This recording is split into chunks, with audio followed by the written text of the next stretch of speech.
Hello and welcome to the Patrick Chapman Show. I'm Patrick Chapman and here we go. So TGIGF. TGIGF. Thank God it's Good Friday. Yeah, okay, Easter weekend.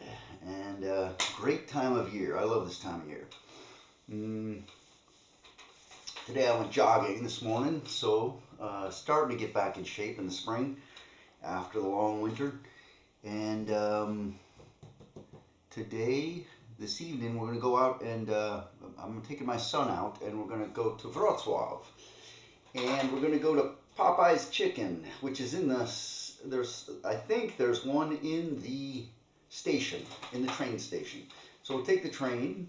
There's a Popeye's Chicken in Wrocław in the train station, from what I understand. It must be new because it wasn't there the last time I was there. And that was in October.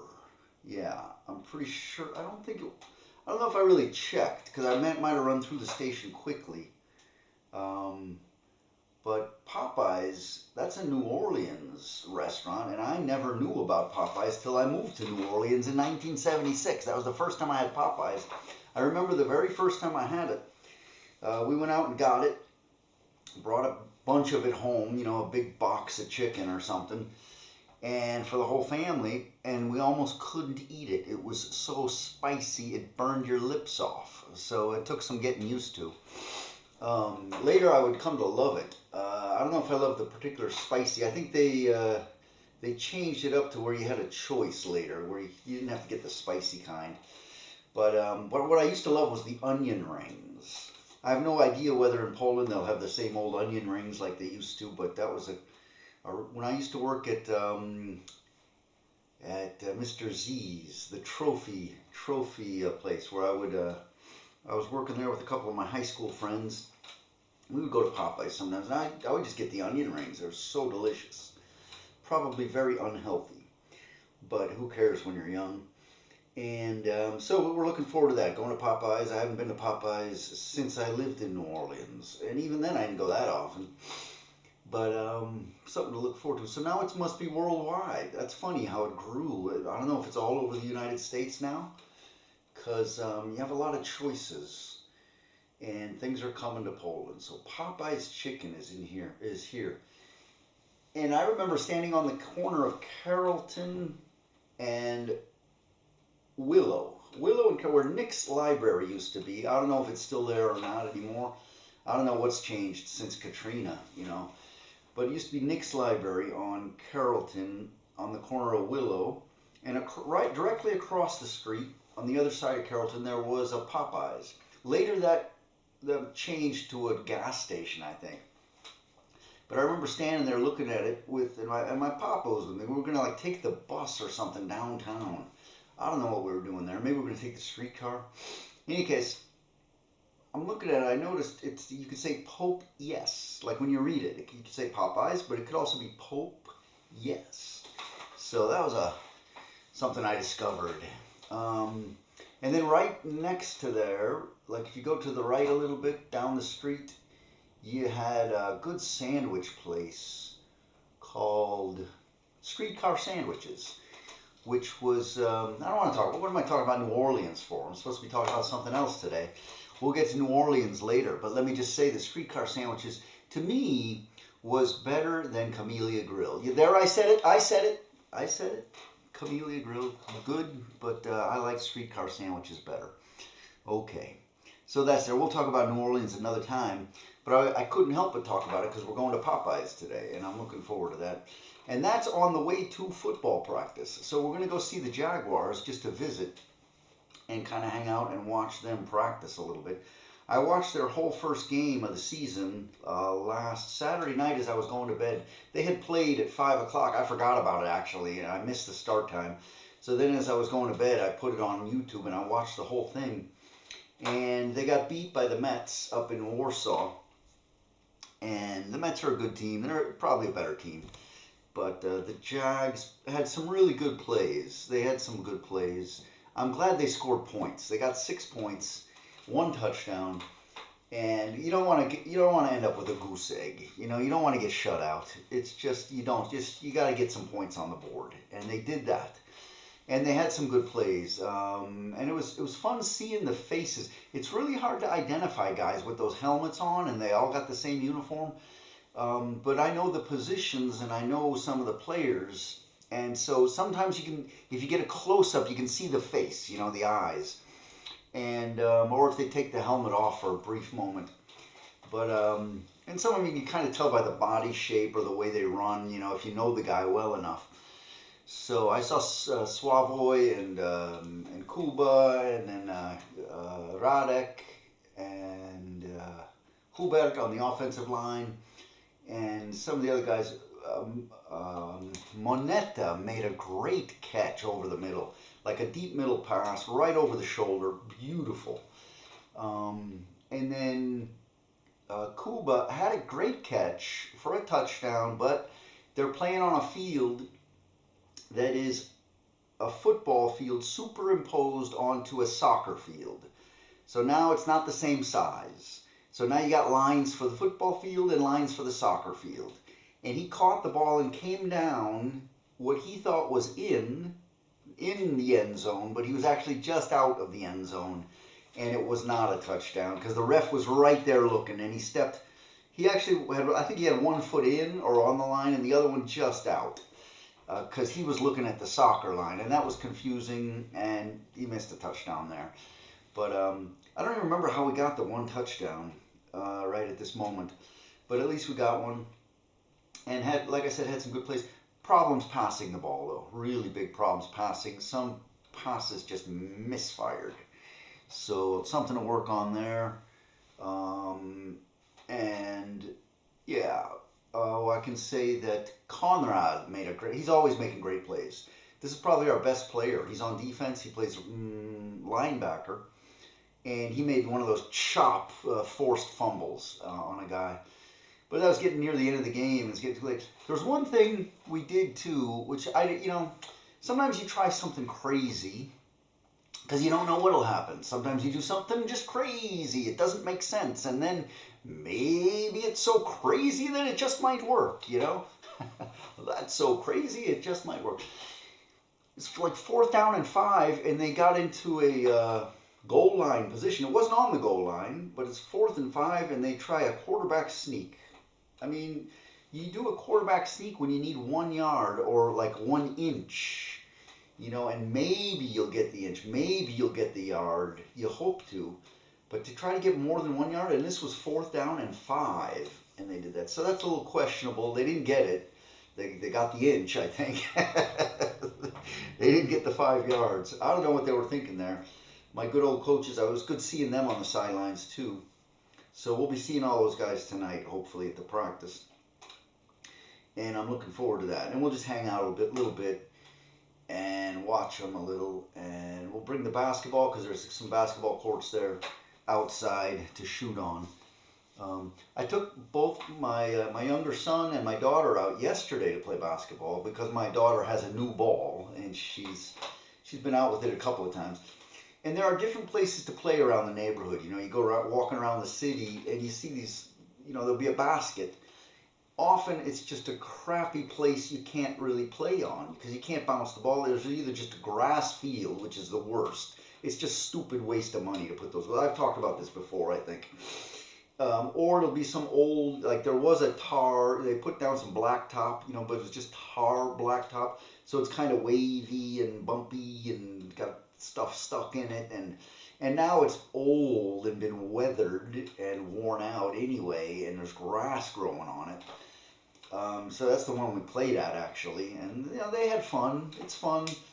But come on, guys. How much money does it cost to make a decent basketball court where kids can go play? And then you're going to complain that they're on their phones all the time. While I took my kids out, they weren't on their phones for 1 hour.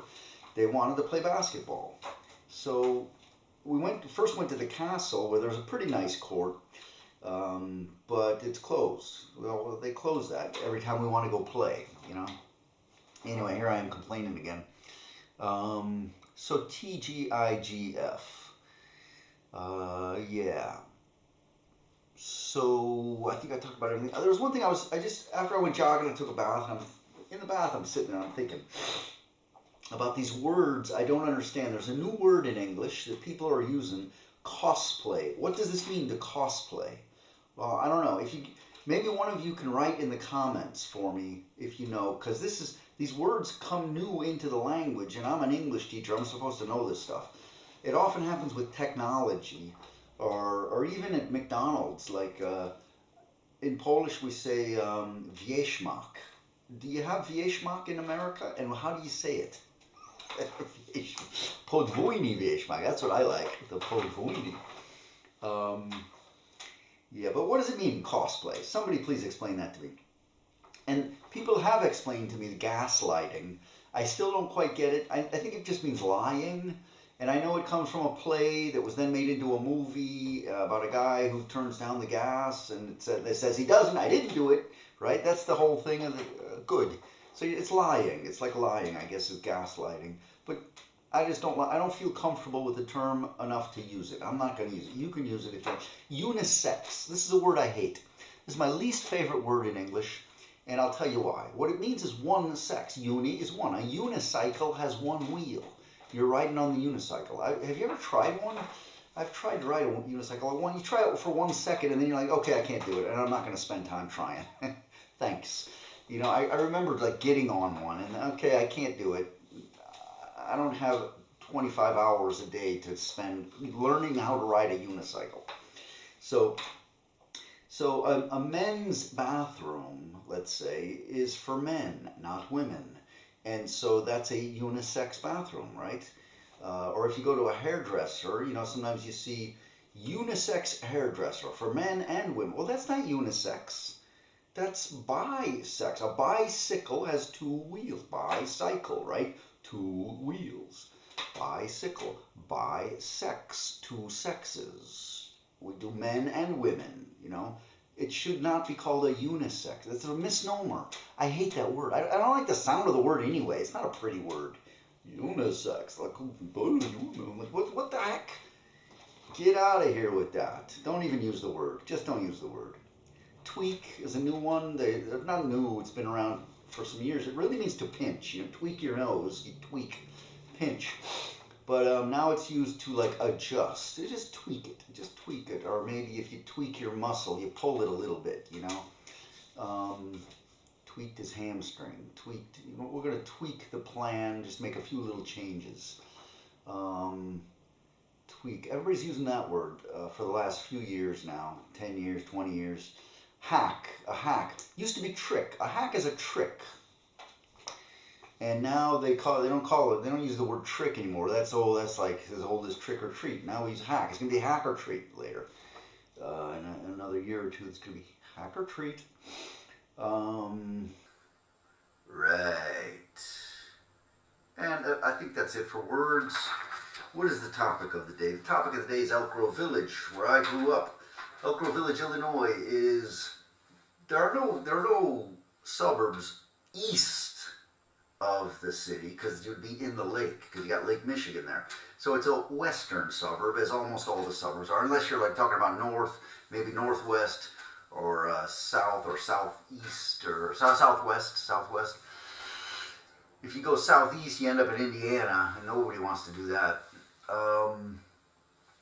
So it's just west of O'Hare Airport, and there the planes would fly over, and you know, you'd be watching TV, and every 10 minutes or so a plane would go over and like ruin the reception for a moment. Well, you would lose reception.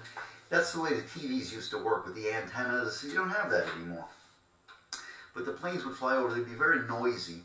Now they've changed aviation ever since I was a kid, where they're not as noisy, and the reason is they take off at a higher angle. And I don't know if anybody's realized that. I haven't lived in Elk Grove since I was 11 years old, so it's been 50 years since I lived there. Wow, let me think about that. Yes, this year in June will be the 50th anniversary of my move from Elk Grove Village to New Orleans, 50 years ago. So in those days, the planes would take off at a lower angle. So as they're taking off, they're going over those houses and making a lot of noise. Now they try to take off at a higher angle, and that's to cut down on the noise. I think. Okay, don't quote me on anything because I don't know anything. I was exchanging some emails with my oldest brother, and I realized I'm never an expert, and I think it's because of the way you grow up. I'm never the smartest guy in the room, and I never feel like I am. I never feel like I can. I never feel compelled to talk with authority on any topic. I don't know why I'm doing this podcast. Because I grew up in the middle child, and there were always smarter people in the room than what I was, because I had older siblings, especially, not to mention my parents. My dad was, smart. And then you're surrounded by uncles and cousins, and then all my friends and stuff. It's like, Jesus, I'm not the smart guy. So, and you grow up that way since you're born, and then you're one. What do you know when you're one? And then you're two, and then you're three. Pretty soon you're 13, 14, 15. Like, what? You're smart now? You don't get to that point where you feel like the smart guy. So whereas he was the eldest and therefore the smartest amongst the siblings, you would think. So anyway, we had a couple of good exchanges there, and I need to write to him again.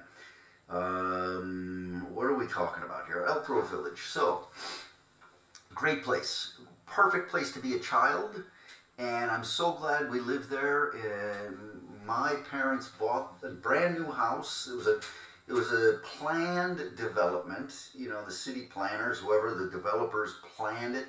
So they had the parks where the parks are supposed to be, and the shopping district over here, and then the houses over here.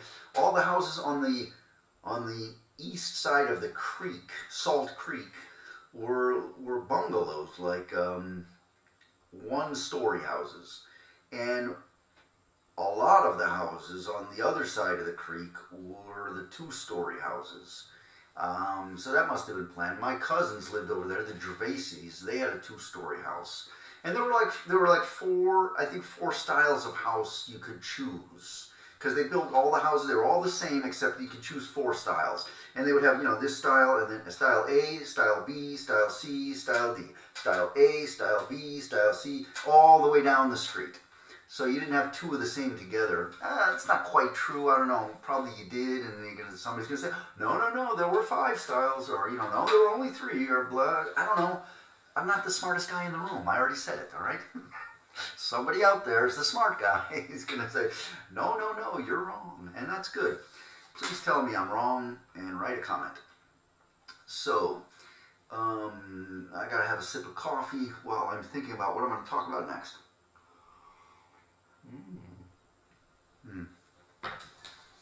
Okay. So, yeah, so they bought that house, and they were typical, big city, American city story. They're living in the city, in Chicago, like a lot of people were. They both my parents grew up during World War II. First the Depression, then World War II, and then they had the Korean War. And in the meantime, they met, they got married, started having babies. They were still in Chicago for the first baby or two, and eventually they moved out to the suburbs, like so many people did. That was the dream: get out of the city, get to the suburbs. And then also typical, my dad worked in the city downtown, and he would take the train. So he was taking the commuter train down every day in the morning and coming back in the evening. My mama would go pick him up in Itasca at the train station, or train stop. It wasn't even so much of a station, just a stop. Anyway, so typical, very typical of that time. Also kind of typical of those days. My dad was working, my mom wasn't. She was the homemaker. They had 7 kids, and they could afford that. They bought the house. They ultimately put an addition on the house, which was a big project. It was so much fun. That was one of the funnest things of my life, actually. I remember on a Saturday morning, my dad had these, I think it was he used to have these pink papers that he brought home from work, I think. And, they were scrap paper, so we would use them for paper airplanes or just drawing. And he wrote up some ideas of how to put an addition on the house, like what it would look like, what our ideas were. And we started talking about it, and writing down the numbers, how much money we have, and blah, blah, blah. And so on a Saturday morning, it was just an idea, make the house bigger, because we had a lot of kids. And then eventually we did it, he did it. We hired an architect. I remember meeting the architect. I don't remember his name right now. And then I remember walking home from school one day. I was going to Queen of the Rosary. I don't know what grade it was. Maybe I was in second grade. And I'm walking home and I hear hammering, as I'm coming down Cypress. But I can hear the hammers hammering. And I'm thinking, I wonder what that is. I wonder if they started working on the house. And sure enough, they had. I come home, and two carpenters, one was named Dick, and the other one was named Al. Dick and Al. And, I was a little kid. To me, they were my heroes. These guys with hammers, and first they got to take everything apart. They're like ripping off the roof and to put on a second story, basically. And so these are like men with hammers. These are cool guys. So I like Dick and Al. They were great, and they were just guys. They would talk a little bit, make a joke or something, and funny guys, good guys, and we're working, So Dick and Al, and there was a big dumpster. They put a dumpster right in the front yard. Well, I mean, that's like heaven to a boy. A dumpster? Are you kidding me? I loved that thing.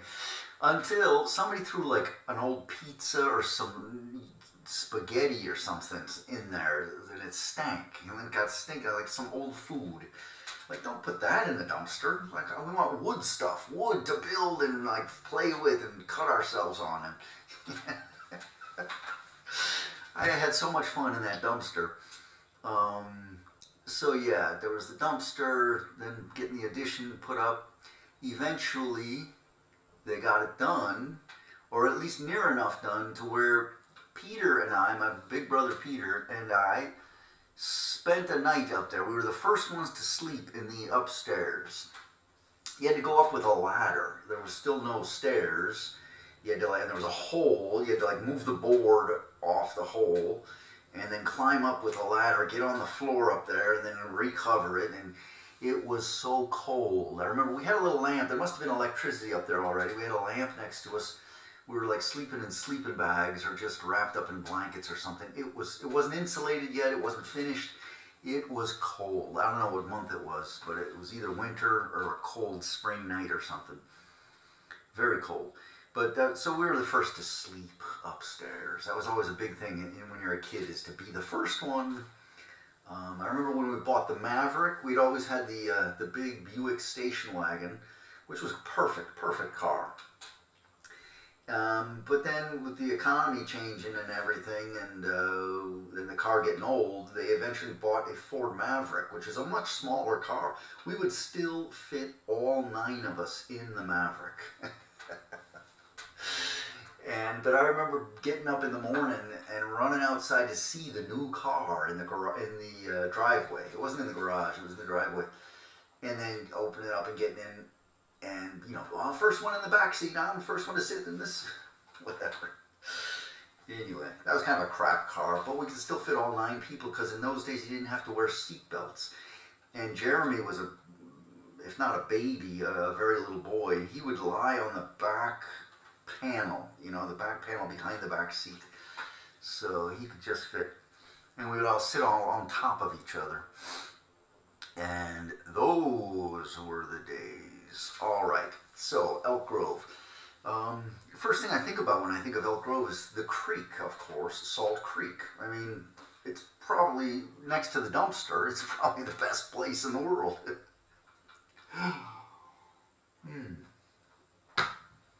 And my mom and dad had this idea, which I agree with, and it was like, let them go, let them go. And so I could just go out and play without reporting every so often, and just sometimes I would tell my mom where I was going, and sometimes I wouldn't. I would just go down to the creek and go fishing, and I loved it, and she encouraged it actually. And she bought me, I remember getting either for Christmas or maybe for my birthday, different kinds of fishing things, like either just hooks, new hooks, or a fishing pole. But the fishing poles I always got were these bamboo poles, where it's like 3 pieces and you stick one piece on the other and then the third piece on, and you got a long bamboo pole, and you got to tie the line to the end of the pole, so there's no reel. You just like you just got to pull the fish up if you catch one, which I did actually sometimes. Sometimes I caught a fish. Mostly I didn't, but and then you could roll the pole to kind of reel or wind the string onto the pole when you're ready to come home, and then stick the hook into the pole so you don't hook yourself. But yeah, I had those bamboo poles, and it's cheap fishing. It's cheap. It's like a poor man's fishing, and it's not that much fun. It's fun. I love it. I would do it. I wouldn't, I got to talk about the first time I went fishing. I think I've already talked about fishing before, maybe in one of my other podcasts, but I'm going to tell this story again because I love it. It's one of my favorite stories. And I don't remember what grade it was. I think it was 3rd grade, which would have been Mrs. K, and at Queen of the Rosary. And it might have been 2nd grade, or it might have been even, I don't think it was 4th grade. I think it was an earlier one. And it was the last day of school before summer vacation. So, and the teacher over the year, or maybe over several years, had collected stuff, like a loose pencil over here, a pen over there, crayons, markers, tape, toys, little stupid toys people would bring to school and then leave or forget or whatever. So she had all this stuff, and I think she dumped it out on the desk so we could all see what it was. Here's all this stuff. I'm going to let everybody reach in and with your eyes closed, and you can pull one thing out and you get to have it. All right. So, and I saw right away what I wanted, and I don't think anybody else knew what it was, because I don't think they recognized it. Even the boys, especially not the girls, but even the boys didn't know what this was. But I knew what it was. It was kind of a spool, like a wooden stick about this long. What is that? About 7 inches, maybe 6 inches long. But it was like a spool because it had string wrapped around it. It was fishing line. The fishing line all wrapped around this kind of long spool, not a round spool, but a long one.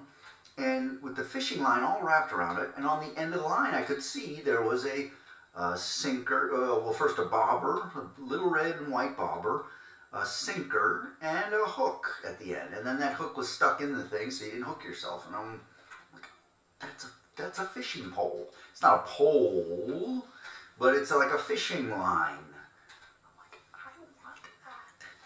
So, but first, the girls go first, of course. So the teacher walks around, girls sticking, get a pencil, another one's got a crayon, next one get a little toy. And I'm thinking, oh God, a girl is going to get my fishing pole. And then, okay, the end with the girls, that nobody got it. Here come the boys, but I'm not first. I'm like probably last. Somebody else is going to get it. Probably somebody else saw what I saw. But no, it comes to me, and I'm like, I'm feeling around. I know what I want. I got it. I got it. I think the very next day, first day of summer, I went out to the creek with my younger sister, Sarah. We brought the diaper pail, big white bucket, plastic bucket was the diaper pail, to put all the fish in. We brought probably a can of worms or something we had dug up from the garden. And we walked down to the creek. And how old would I have been then? Like 8 or 9 or something? Yeah. And so...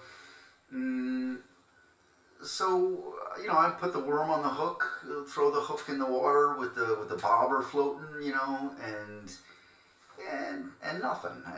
And so it's a sunny day, hot as June, looking at the water.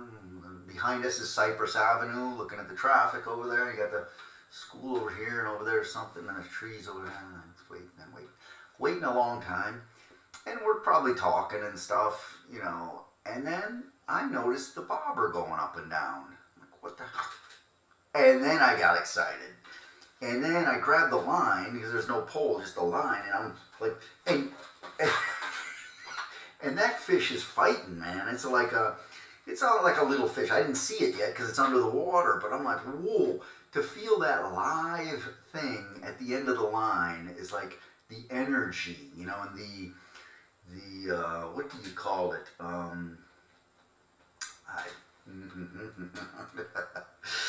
The adrenaline, that's the word I'm looking for. The adrenaline just shoots through you because you feel that tugging, that you know, that pull on the line of this living organism, you know. And I pull it up out of the water and put it on the grass, you know. And now what am I going to do? I didn't expect, I mean, I wanted it, I didn't want, I didn't know, like, be careful what you ask for, or what you want, or what you wish for. So here I am with this live fish, and it's got a hook, you know, coming out of its head, basically. I'm like, what do I do now?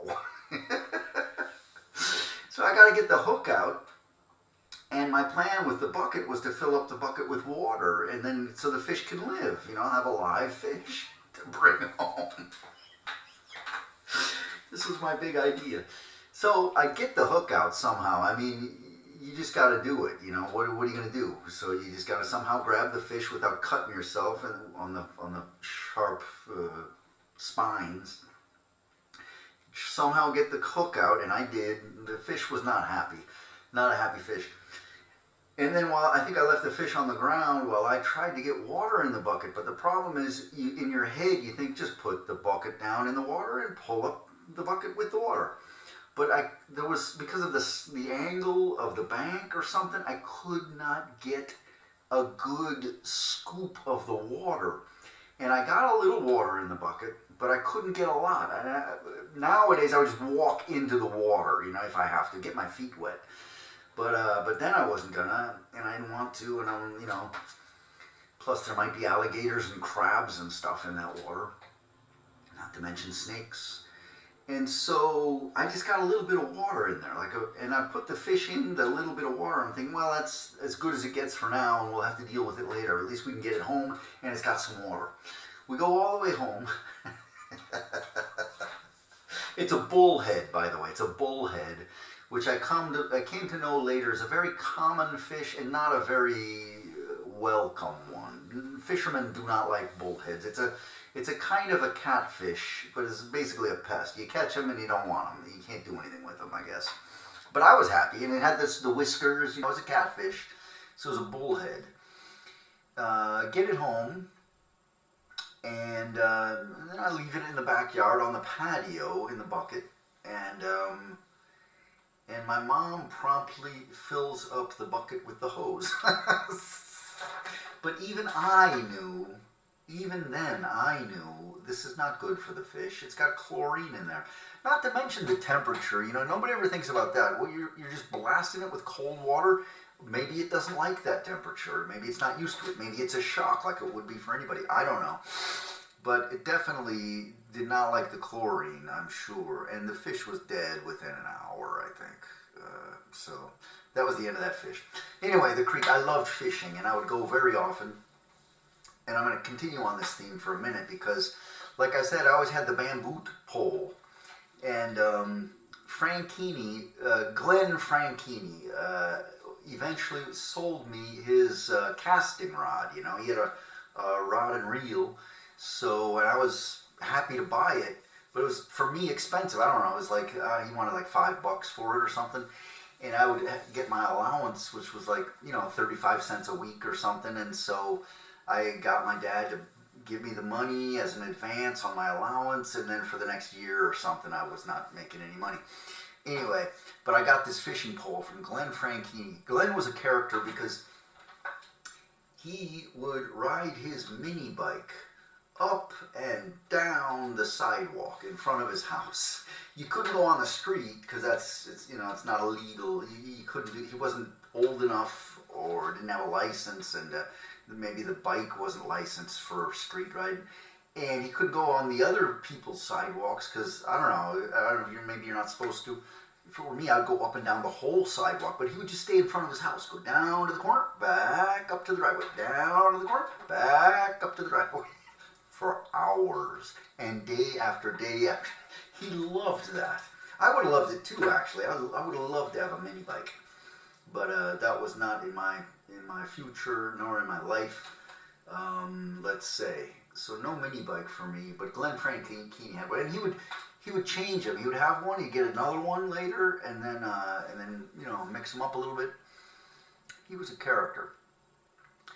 So I bought my fishing pole from him, and then I could cast, and that was fun. And then what I would do is I'd cast, upstream, and then the bobber would float downstream, and then if I didn't catch a fish by then, I would reel it in, and then again, and do that for hours. And sometimes I would catch something. A lot of times I didn't. What I would catch sometimes were crayfish, which when I moved to New Orleans, I found out down there they call them crawfish, and they eat them. I didn't know you could eat them. I didn't know that. My whole time fishing, when I was a boy, I would catch these things, and I would bring them home in the bucket, because that's what you do. And keep them in the garage or something until they died, and then throw them out in the garden for fertilizer. But no, I would catch these crayfish, and they were funny, That's just, you get one and you pull it up and it sticks to the line, and then you got it, and that was kind of cool. But I would also catch other little fish, and then one day I caught a nice big one. It was like this big. I mean, how big is that? Let's say the biggest fish I had ever caught at that point, from the creek especially. And somebody told me, one of my friends, I think one of the Stanley boys, said it was a carp. I don't know if it was really a carp or not. Probably it was. What else could it be? I don't know. It wasn't like a bass or something. It was a carp probably.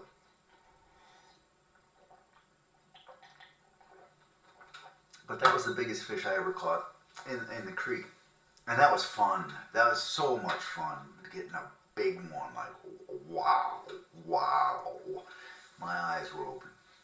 So, yeah. Now, we had places along the creek, speaking of the Stanley boys, and some of these older guys, because everybody was older than me. I was like the youngest guy in that kind of a group of these guys from around the neighborhood.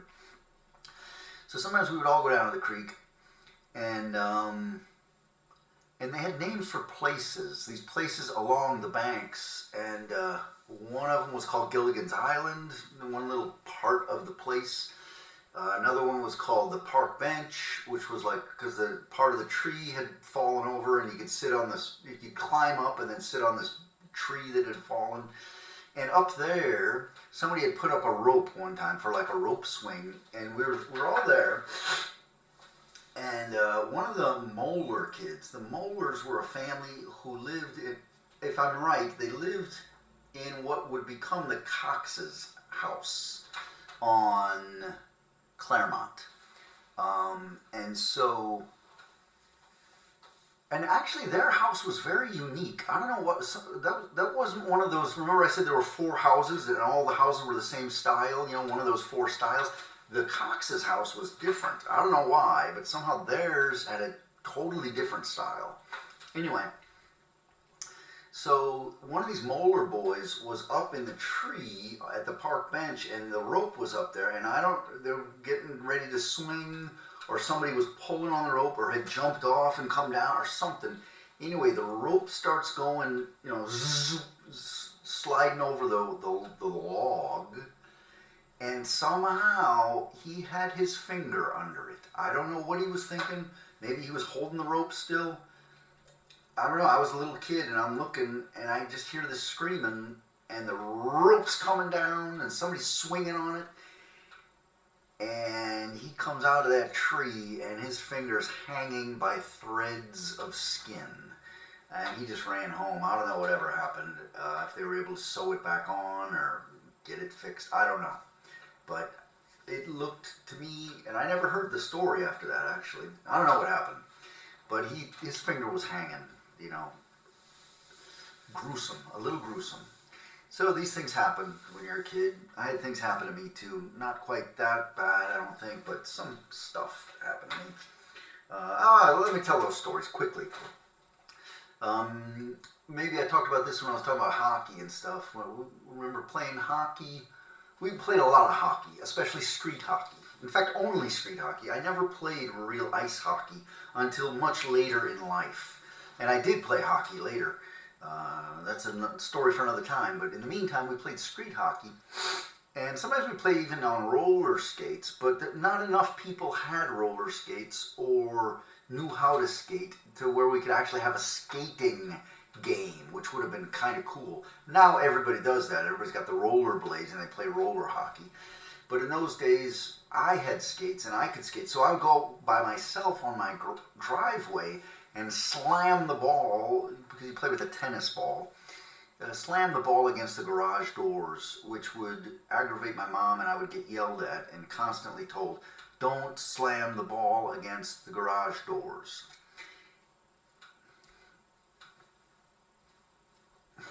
Right. So, I loved playing hockey, and we would play a lot of street hockey. And one day, I'm out just with me. It was Ray Santowski. It was on Ray Santowski's driveway. After they had built their garage, their new garage, they had converted their old garage into a bedroom, because they had a bigger family than we did. So they built a new garage in the backyard and a nice, smooth cement driveway. We're playing out on that driveway. They also had a basketball goal up there, too, a nice basket. And it was Eddie Stanley and Ray and me, and maybe somebody else, maybe Billy Latman, or maybe Steve Santowski out there with us. I don't know who was all there, but we got our sticks and we're hitting the ball and, playing. But Eddie had his stick tucked under his arm like this. Instead of, you hold the end of the stick, the back end, the end. You just hold the end, and then you have your hand down and you can swing the stick, right? Well, Eddie didn't hold the end here. He had it tucked under his arm, like this, and then so the stick is sticking out his back here, and swinging with him. When he swings that stick, and it caught me right in the teeth and broke my one tooth. So that was, and that hurt like the devil. And I ended up going to the dentist and getting it capped, but then the cap broke off later, and then the dentist is like, well, I'm not going to cap them anymore because you're going to just break them off again. And then I broke my other tooth one day, also with Eddie, by the way. And we're riding our bikes, and I come up on a curb, and, as you come up the curb, you pop a wheelie. Because that's fun, so you got to do that. You got to pop the wheelie. So you hit the curb, you pop the wheelie, and you come down. Well, I pop the wheelie, and the wheel comes off. And I know you're thinking, wheelie? So I immediately fall and land on my tooth and break the other tooth. So now I got two broken teeth, which they've worn down now, so you don't see them so much anymore. But they used to be, when you're a kid, you get those buck teeth, those big ones, and then they broke, and now I got these two big broken teeth. And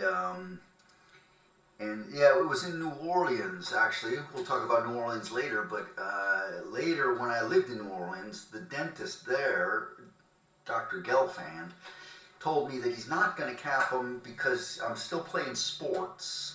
And he says, while you're still playing sports, we're not going to cap them because there's a danger that the cap will break, but so will the tooth with the cap. So he did not recap them. And I've never had them capped again since. Just one time I had a cap on there and it broke off. So, and I'm still playing sports, let's say. I mean, maybe not so much now, but we are going to go see the Jaguars tonight. And hope springs eternal. And I did go jogging today. I did. So, I don't say I'm on the comeback trail, but if I were, I wouldn't tell you because it would be top secret anyway. Yes. Okay. So the creek.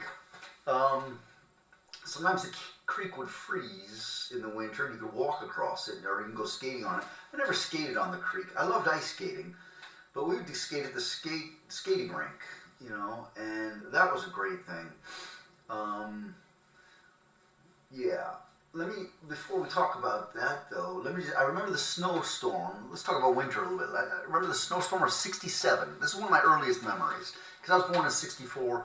I remember the snowstorm of '67. I remember being outside. It helps to have home movies and see photos too. That helps your memory. So it might be because of those photos and those movies that I remember it.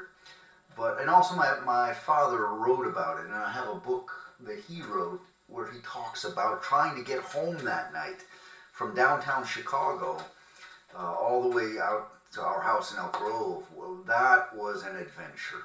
And, you know, he got home and he collapsed. He was like just exhausted and just like, I made it. And yeah, tough time for him. But he made it. And but the snowstorm of '67 was one of the first big one of my life. There have been others since then, but that's one that people used to talk about. So I remember that. Snow days. I think if I remember, we were District 59. I think 59 is, if I remember that number right. And we would listen to the radio when it was snowing all night. I remember looking out the back window, and there were lights up at Claremont School, and I could see them over the houses, you know, over the rooftops. These lights, and I could see the snow falling through the lights, you know, over the Stanley's house. And, you know, it'd be like 9 o'clock at night, and time for me to go to bed, almost, let's say. And I'm like, I hope it snows all night. And then you get up in the morning, and it's like still snowing, and the snow is up to here now, you know. It had snowed all night. And then you listen to the radio, maybe like Wally Phillips or whoever was on in the morning then, my mama used to listen to, and or maybe Ray Rayner on the TV, and they would announce the schools that were out, you know, the districts, you know, and District 21 is out, District 54 is out, District 59 is out, yeah! And so that's pure joy. That is the definition of joy for me. When you find out you have a snow day, and it means you're not sick. When you're sick, you take a sick day, you got to stay in bed. And mama will tell you, like, no television, or like in the afternoon, the kids come home, they're going to go out and play. You can't go out and play because you're sick. But a snow day is not a sick day. You get to go out and play in the snow. It's like a Saturday in the middle of the week. It's beautiful. It's pure joy. What you don't know as a kid, and you never think about it, you almost think the opposite, but what you don't know is that the teachers also love it. This is one of the things you learn when you are a teacher, is that in Poland we don't even have snow days. You know, I've never had a snow day here. They tell me that if it gets too cold, they'll close the schools, but it's never happened. Not while I've been here, and I've been here for over 30 years. So, but Elk Grove used to get the snow days, and they were great. So, oh, I want to talk about this, about the creek. I remember when I discovered the creek. I was walking down on Walnut Street. I think it's called Walnut Lane, maybe, or something else. But Walnut. I was on Walnut, down by Robert Holman's house, and where the Holmans used to live. Maybe that's still their house. I have no idea. My dad was good friends with Ray Holman, who was a fireman. And Robert, or Bob, I don't remember, did we call him Robert? I think we just called him Robert. He was in my class, even in kindergarten, I believe. And I went to kindergarten at Claremont School, where most of us in our neighborhood did, and my teacher was Mrs. Davidge. And I remember her fondly. You know, I don't have any stories to tell, but I remember Mrs. Davidge, and I remember going to kindergarten. And the thing about Claremont School, just the building, you know, it was always there. There was a nice playground with the monkey bars. I remember they put in the new monkey bars, you could go play. And I remember it had gravel, you know, so it was a gravel playground. And I remember coming down on the Gray Ghost. My brother had a Gray Ghost he had bought with his paper route money. And I rode it mostly. I think I rode it more than he did. So I was riding the Gray Ghost, and I'm coming down the hill from the side of the school towards the playground out in front of the school, coming down the path pretty fast, and that Gray Ghost had a drum brake on the front. It had a little wheel in the front with a drum brake, and I mean, you just tap that brake and it stops. And you can even do a back wheelie, you know, with the back wheel, which nowadays that's standard with all these fancy bikes that they have, but in those days, it was like, wow, you can make the back wheel pop up. So I'm coming down that path on the gravel, and I tap that drum brake in the front to slow down, and I immediately flip. I mean, just immediately. I'm on my back with the wheels up, and I completely wiped out because it stopped on the gravel and just slid, but not slid straight where I could control it, but just slid out from under me. And that's when I learned that you got to be very careful with the front brakes if you're on a slippery surface. So that was a lesson for me. I was like from the School of Hard Knocks. That was a lesson from the School of Hard Knocks. So that was that gravel playground with the new monkey bars at Claremont School. But and I remember doing the monkey bars. You know, where it's called brachiating. That's to brachiate. So I brachiate, you know, like that, from one side to the other and then back. You know, I was very good at it. It was fun. I knew how to do it, and I liked it, and it was just a fun thing to do. So, you know, because it's fun to be a monkey. And then I got home. I remember being at home and telling my dad, like, my hands, like when I put my hand down flat on the table, it feels like there's a bump there. It's like that's what that was from. I didn't make the connection right away. But he asked me what I had been doing, and then it's like, that's from that brachiation, right? Sometimes I used to brachiate to school, just for fun. You know, I'd brachiate all the way to school.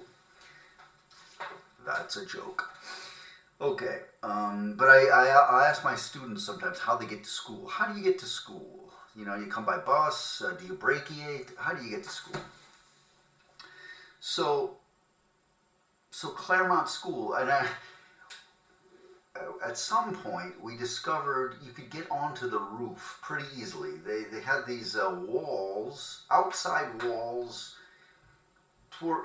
heading toward the entrance, and the wall had holes in it. Well, you could put your hand and your foot in it, you know, and you'd climb up the outside of that wall and get onto the roof. And I would run around up on the roof just for fun. You know, I did that a couple of times. I didn't spend a lot of time up there, but it was fun. It was like exciting. Like you kind of know you're not supposed to be there. And we would watch out for cops, you know, along Ridge Avenue, and you know, watch out for the police. Running around on the roof. It was so much fun, like because you're not supposed to be there.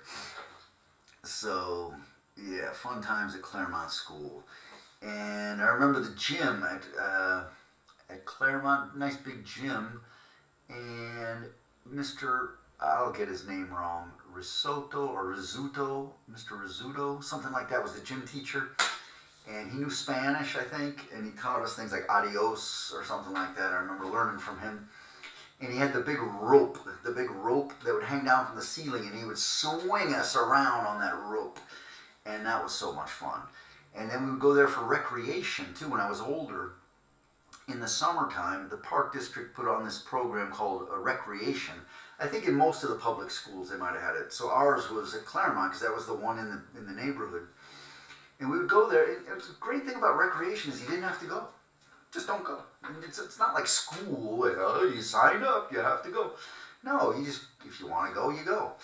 And it was fun. You know, there was the arts and crafts things that you did. That was for the girls in the morning. You know, they do that. I didn't want to do that. I wanted to play dodgeball, which is what we did. It was almost all we did. It was the main thing. It's not quite true. We did other things. We played wiffle ball. We played kickball. We played softball probably.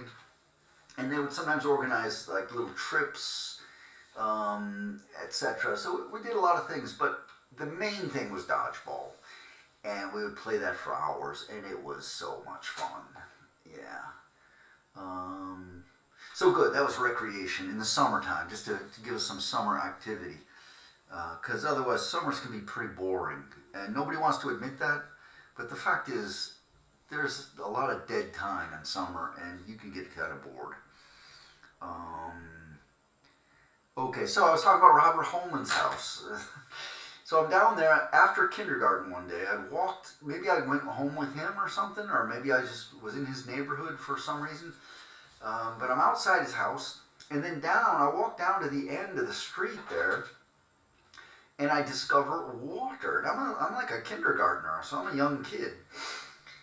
And I'm alone. I'm out there alone.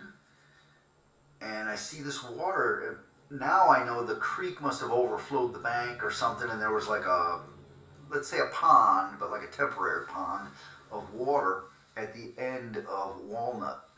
And I'm looking at it, and it's fascinating to a kid, you know, like, wow, like a place I didn't know about. And I go home eventually, and I tell my mom I discovered this water, and she was like, "What? Where were you?" You know, she a little bit panicked and said, "Don't go there again alone." So, but it was really just the creek, just down a ways. You know, normally I would go down what was Claremont, where Claremont hit the dead end. Yeah, I think that's Claremont. And then to the creek. But this is just down to Walnut. So nowadays it's like, you know, 25 steps. In those days it was like a quarter of a mile. Okay, the creek. That's how I discovered that. Yeah, I talked about third grade and Mrs. K and the bullhead, the mower kids, snow of 6. Oh, big year for the whole.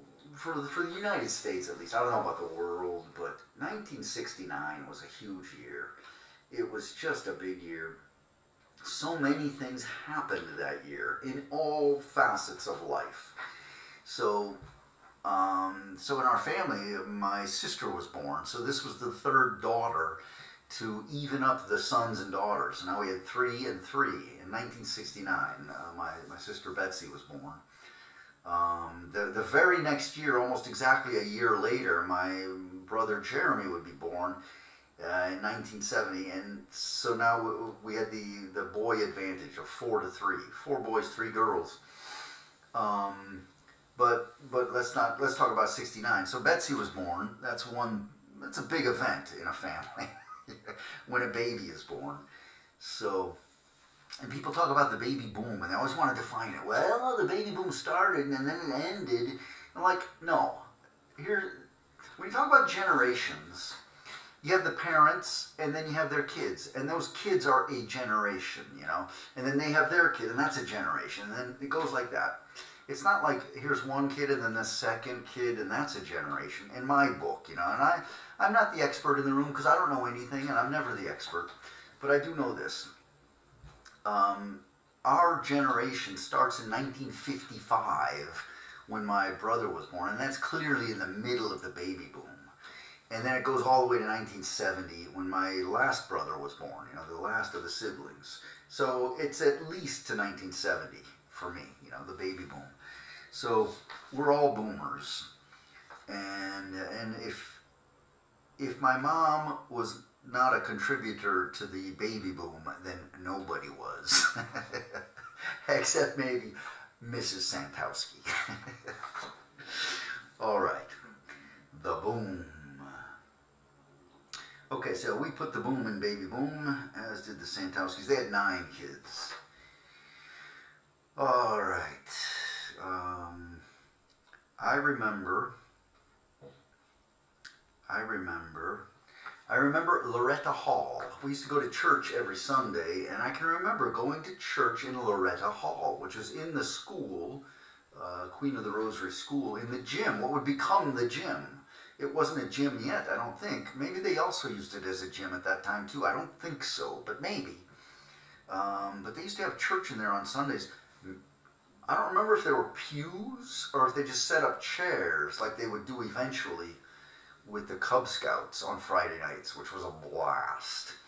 But I remember being a little boy in church in Loretta Hall. And then they built the new church. And then we would go there. And when it comes to the church, I remember this. I remember Tim Summers had become an altar boy. And we go to church one Sunday, and I don't know why, but we sat like near the front, in the front row or near the front, maybe, you know, a couple rows back, but I think we're pretty close to the front, if not in the front. Tim Summers is the altar boy, and it's like his first time or something, or at least the first time that I see him up there. And so our eyes meet. I don't know if I was making faces. I don't think I was. I think I was just looking, and maybe I smiled or something. And he could not stop laughing.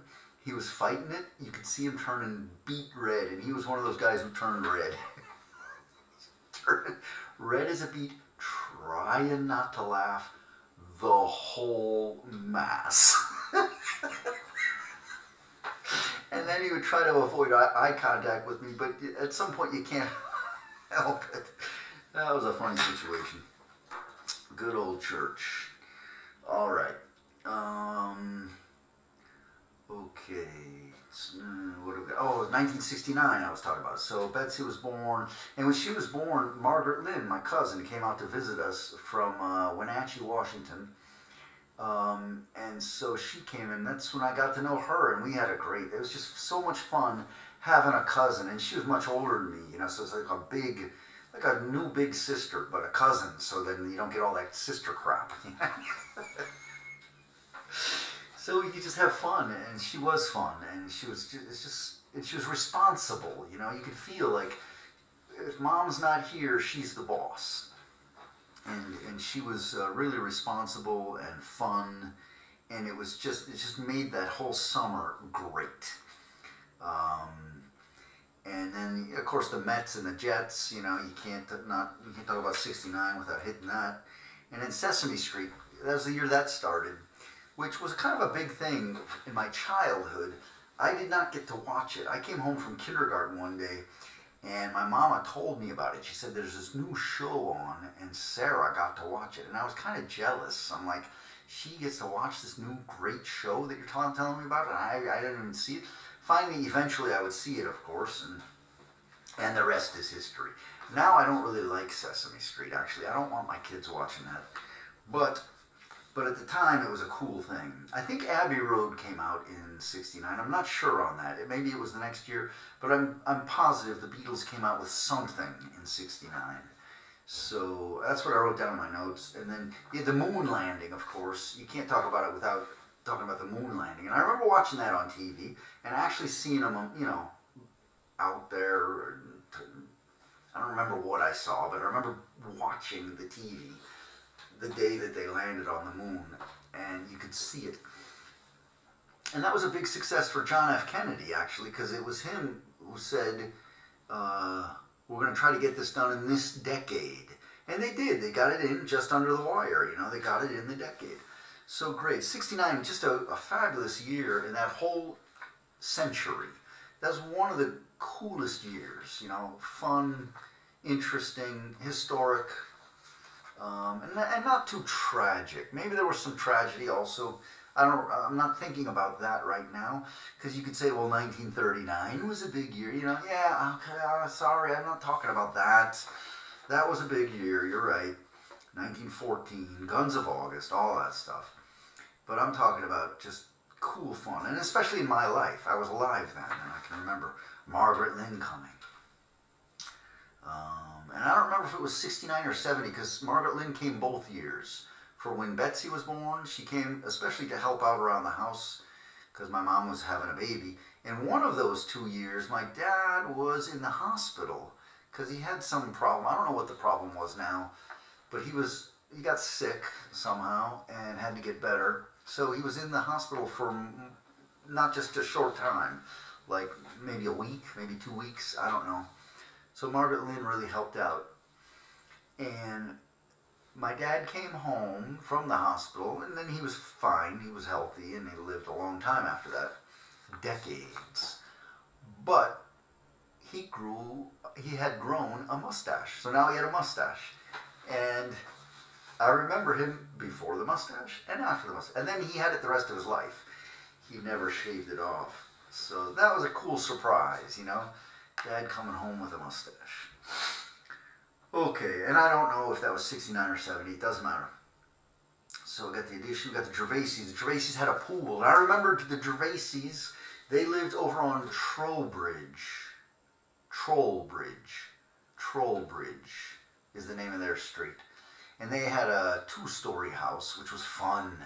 Their house had stairs. you know, and I was like, wow, that was a cool house. They had a huge backyard, and they built a kind of not like a tree house because there was no tree, but something like it was up on stilts, like this playhouse, kind of a playhouse or a fort. Maybe you call it a fort. You had to, I don't know how you got up there. Maybe there's a rope ladder or maybe a wooden ladder to climb up and then go through the hole in the floor, and you'd be up in this big structure, just a big wooden structure, and it was just a square structure. There was nothing really up there, and you think it's so cool. You go up there and you're like, wow, and then there's nothing to do up there really. So then you come down. So, but it was a cool, cool thing. They had it. I didn't have it, But then I guess if you're the person who has it, what are you gonna do? Spend time up there? Like, what are you gonna do up there? Nothing. You couldn't do in your bedroom or your kitchen or just living room. You don't really need it. So, but I remember being at the Gervais, and I remember the hole in the ground. So I remember before they had their pool, and then I remember the hole in the ground that would become the pool. And walking around the hole, just a dirt, hole in the dirt, big hole. And then they would eventually, the next summer probably, they had the pool, and then we would go visit them and go swimming in their pool. And it was so nice. It's so nice to have a neighbor or friend or cousins with a pool. Wow, it's not my pool. I just go and swim in it, and we had so many fun times there. And one of my cousins, Janet, at one point ran through the back door. It was one of those sliding glass doors, and she was running to go outside and ran right through the glass door. I've heard that story. I never, I'm pretty sure it's true. I never really talked to her about it. I was never close to her. She was much older than me. And I've lost touch with all those cousins, the whole Gervais clan, like they must be out there somewhere, and I wish them well. But they moved to Boulder, Colorado, I think before we moved to New Orleans, or maybe just after, about the same time maybe. I don't know who moved first. I have the feeling they did, but I'm not sure. Anyway, that's a whole family story, and nobody cares about that. But the point is, we lost touch, and they had a pool, though, and it was a lot of fun. It was great anytime they would come over, just like, wow, we got company, the Gervais are coming. Or we would go there. They were always at our place for Thanksgivings. Just Thanksgiving was a big event at my house. Yeah, the kids would all eat in the garage or on the ping pong tables. And there are just thousands of kids around. I mean, like, not thousands, but, the Gervais, the Romanos, us, lots of kids. You don't really get that anymore. Okay, Lions Park Pool. I hated swimming lessons, but I took them. I was always a guppy or a minnow. I think I advanced from the guppies to the minnows, and that was it. Some guys in my class were like in the sharks, like, oh, I'm in the shark, because they knew how to swim, and I'm like, I'm a guppy, and now I'm a minnow. I hated it. It was cold. We would go in the mornings, and it's an outdoor pool, and in Chicago, summer mornings are not that hot. And, Jesus, and then you could jump in the cold water, you'll be nice and warm. Jesus, horrible. But we did it. We did the swimming lessons at Lions Park Pool. Then we would ride our bikes to the pool in the afternoon. And then afternoons were hot, and then you could go swimming. It was a lot of fun. You could even take the bus. Once a day, the bus would stop at Claremont School at like 1 o'clock or something and drive to the pool. So you catch the bus if you wanted for free. You just get on there. It was like a free public service bus. And then it would drive you home at like 4 o'clock or 5 o'clock or something. Yeah. One time I walked all the way there, like in my bare feet or something. We were walking bare feet. And with my sister Sarah, we get to the pool. I go into the boys' room and change, and I got my swimming suit on. I'm outside in the back, go through the locker. You just got to go. You're supposed to take a shower. You put your head in, get it wet, so now you look like you had a shower. And I'm waiting for Sarah, and I'm waiting and waiting and waiting and waiting, and I don't know how I figured this out, but either I went back in and back out to the front and found her, or maybe she came to me, but in her clothes still or something, because she had forgotten to bring the bottoms to her bathing suit. So we had walked all the way there in our bare feet, and now we're going to walk all the way home.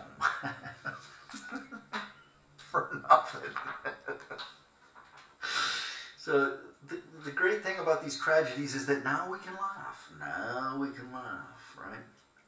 All right. Just checking my... Well, while I'm checking I got to drink some coffee here.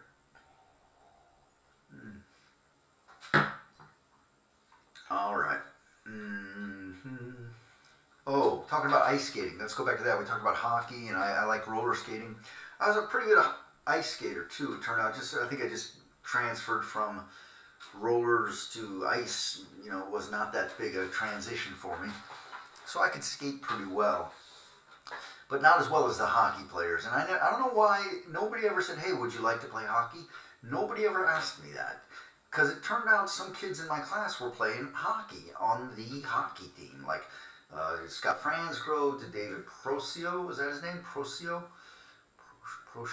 something like that. Kenny Bush played hockey. Mark Randall played hockey. All these guys. And then we would meet at night at the skating rink. It was an outdoor rink where they would just hose down a field. The firemen, I think, would come. Or some some village workers would come. We call it a village. It's not a village. It's a huge, it's like a city next to the city. It's not a village is like 4 houses. This is a huge place. But anyway, these workmen would hose down the frozen field and just create an ice rink. And right next to the skating rink would be the hockey rink, which had boards around it, which I never had the guts to go on. I never had the skates to go on it either. I always had these figure skates with the teeth on them. You could tiptoe around on them. And I didn't have a helmet or anything. I would never go on the hockey rink with these big guys, But I would have loved to. Anyway, we'd go skating at night, even on a school night. My mama would let me go. And there was the old hot house or whatever place where you get warm, and then they tore it down and put up a new one. So then you had the new house where I call it a house, I don't know what you call it, this room which was heated, so you could go in there and get warm, and you could change from your boots to your skates and then go skating. And we'd go on at night, and it would be lit up with the lights, and I would just by accident or coincidence see my schoolmates, and we would go skating, and it was so much fun. And I think you could skate till like 10 o'clock, and they would turn out the lights.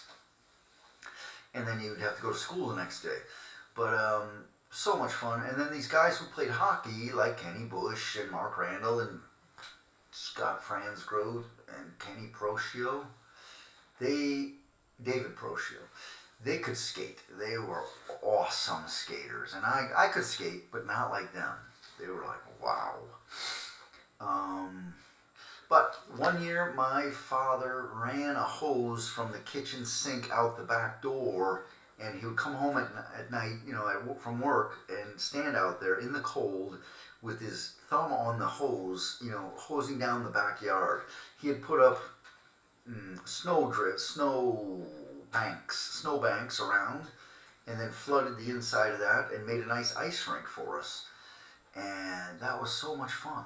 But it only lasted maybe 2 weeks because the winters weren't quite cold or long enough. You get a cold spell for a week, and then it warms up, and then you get sloppy slush. But still, it was a lot of fun for those moments that it was there. I played Little League. I was in this just like they didn't do with hockey. Nobody said to me, "Hey, would you like to play hockey?" But somebody did do that with baseball. And it was a kid in my class, but I don't remember. It wasn't Ron Carr, but Ron Carr ended up on my team. He was my first baseman. It was somebody else, maybe McGinnis. What was his name? Something McGinnis or McGinley. McGinley. It might have been McGinley, or it was another kid, or Jimmy Johnson, maybe. I don't remember who it was. One kid asked me if I wanted to play baseball, Little League. And I'm like, yeah. So he gave me a piece of paper, like a form, and said, bring it home, fill it out, and come back tomorrow. And it cost $20. You know, in those days, $20 was a lot of money. So I had to ask my dad for $20, and he gave it to me. You know, you need that for the uniform, and they're paying the umpires, and you got to rent the field and all that stuff. So there's things that cost money. So I joined Little League. So here I am, and then I got the notice that my first practice would be such and such a time. I go to the practice on my bicycle, probably. And I meet the coach. I'm a little nervous, you know, and he asked me what position I want to play. I say shortstop, which was kind of brave of me, actually. Who would say that? But I ended up playing shortstop. It was great. So I played Little League 1 year. I don't know if I played the second year. I think I might have started the second year, and then we moved. So I don't know. I didn't play a lot there up in Elk Grove, but I played at least 1 year. And it was a lot of fun. I played pretty well enough, let's say.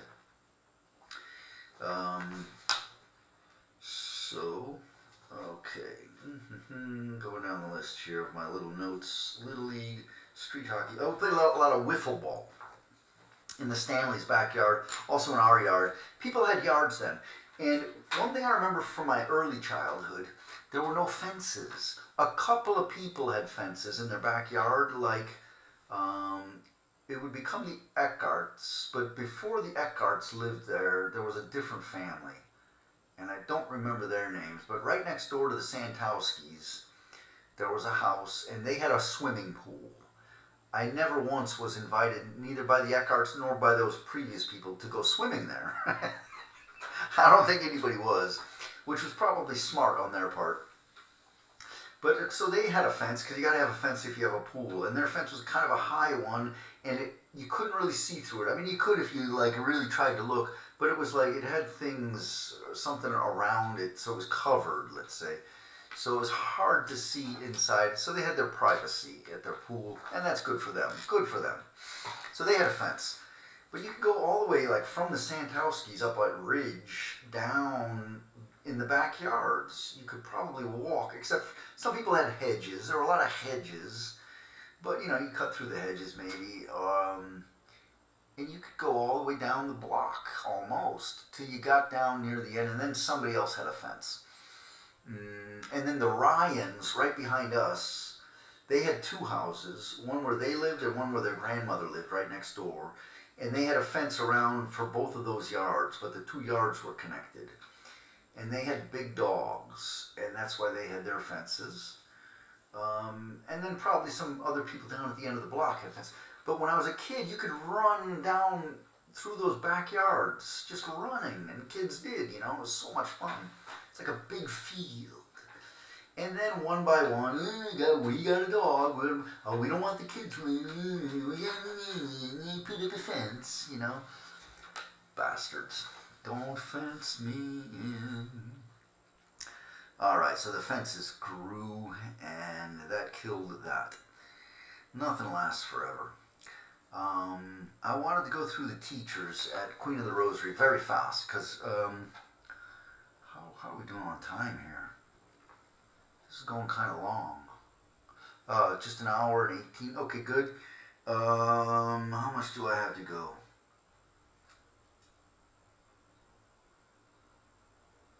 I'm going to cut this, and I'm going to finish tomorrow. So I'll send this one out today, and I'll finish tomorrow. I'll start with the teachers that I had, and talk about other things about Elk Grove. I still got a couple of things to say. Not a lot. Tomorrow's will be short. Today will be as it is. I'm happy to have done it. I got to go get ready to go to Wrocław in a little bit. Okay, guys. So, yeah, please leave a comment if you have anything to say, and I'll be back probably tomorrow.